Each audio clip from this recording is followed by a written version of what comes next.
കിച്ചണിൽ എല്ലാവർക്കും സ്വാഗതം. നമ്മളിവിടെ ഇന്ന് ഉണ്ടാക്കാൻ പോകുന്നത് പെട്ടെന്ന് ഉണ്ടാക്കാൻ പറ്റുന്നൊരു ഡിഷാണ്.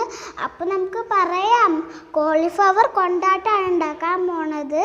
അപ്പം നമുക്ക് വീഡിയോയ്ക്ക് പോവാം.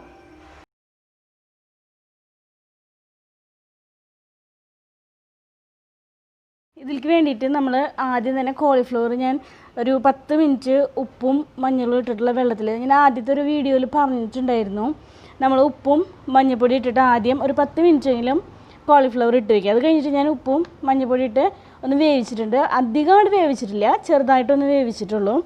ഇനി ഇതിന് വേണ്ടിയിട്ട് മൈദ എടുത്തിട്ടുണ്ട്, പിന്നെ കുറച്ച് അരിപ്പൊടി, പിന്നെ ഇത് മസാലപ്പൊടിയാണ്, നമ്മൾ സാധാരണ ചിക്കനിലൊക്കെ ഇടുന്ന പോലത്തെ മസാല, പിന്നെ ഇത് കുറച്ച് മുളക് പൊടി, മഞ്ഞൾപ്പൊടി, പിന്നെ ഇത് കോൺഫ്ലവർ നമുക്ക് ആവശ്യത്തിന് ഇട്ടാൽ മതി. ഇതെല്ലാം പൊടികളെല്ലാം മിക്സ് ചെയ്തിട്ട് ഒരു 10 മിനിറ്റ് നേരം വെക്കണം.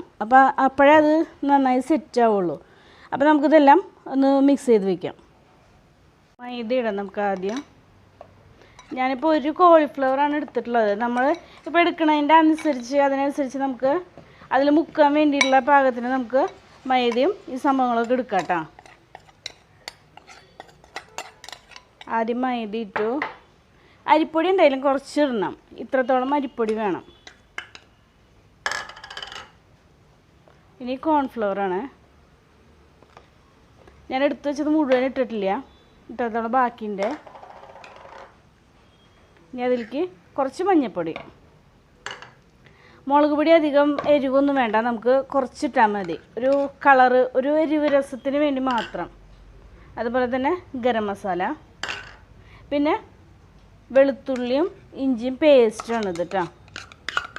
ഇനി ഞാൻ അതിലേക്ക് കുറച്ച് ഇതൊഴിക്കുന്നുണ്ട്, വിനാഗിരി, നമ്മൾ ചൊറുക്ക എന്നൊക്കെ പറയില്ലേ, വിനാഗിരി, അത് കുറച്ച് ഒഴിക്കുന്നുണ്ട്.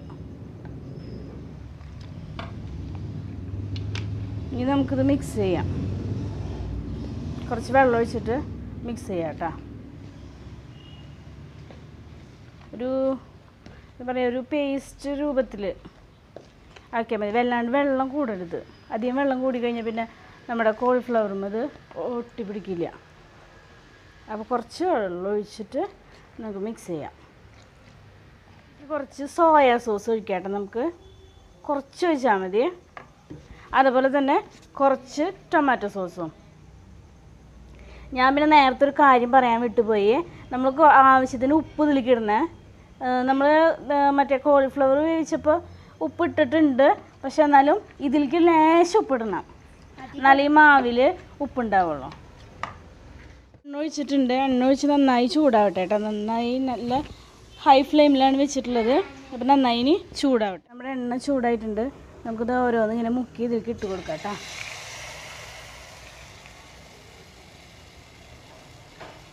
അല്ല, ഇതുമ്പോൾ ഇങ്ങനെ പിടിക്കണം, അതിനാണ് കട്ടി കുറച്ചിട്ട് വെക്കാൻ പറഞ്ഞത്. വെള്ളം അധികമായി കഴിഞ്ഞാൽ നമ്മൾ ഇതുമ്പോൾ ഇങ്ങനെ പിടിക്കില്ല. അപ്പോൾ ഇതുമ്പോൾ നല്ല അതിന് വിട്ടുപോകും. അതുകൊണ്ടാണ് പറഞ്ഞത് വെള്ളം അധികം പാടില്ല ഇതിലേക്ക്.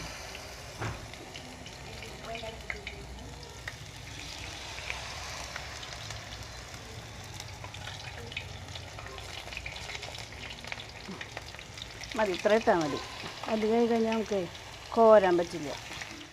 ഈ കോളിഫ്ലവർ ഇത് വെന്തിട്ടുണ്ട്. നമുക്കിത് വേറെ പാത്രത്തിലേക്ക് എടുത്ത് മാറ്റാം കേട്ടോ. എന്നിട്ട് അടുത്ത ട്രിപ്പ് ഇടാം. ഇതും ശരിയായിട്ടുണ്ട്, വെന്തിട്ടുണ്ട്. നമുക്കിത് മാറ്റാം. അങ്ങനെ അല്ലാതെ നമുക്ക് വേവിച്ചെടുക്കാം കേട്ടോ. അപ്പം നമുക്കൊരു സാധനം റെഡി ആയിട്ടുണ്ട്. അതിനോട് മുമ്പ് ഞാനൊരു ആളെ കാണിച്ചു തരാം. ഇതെൻ്റെ അനിയൻ കാശിനാഥ്. അപ്പം നമുക്കൊന്ന് കഴിച്ചു നോക്കാം.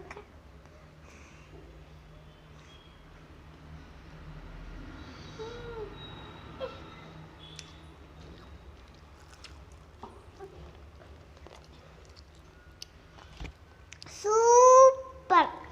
നിങ്ങൾക്കെല്ലാവരും ഇത് ഇഷ്ടമായെങ്കിൽ ലൈക്ക് ചെയ്യണം, ഷെയർ ചെയ്യണം, സബ്സ്ക്രൈബ്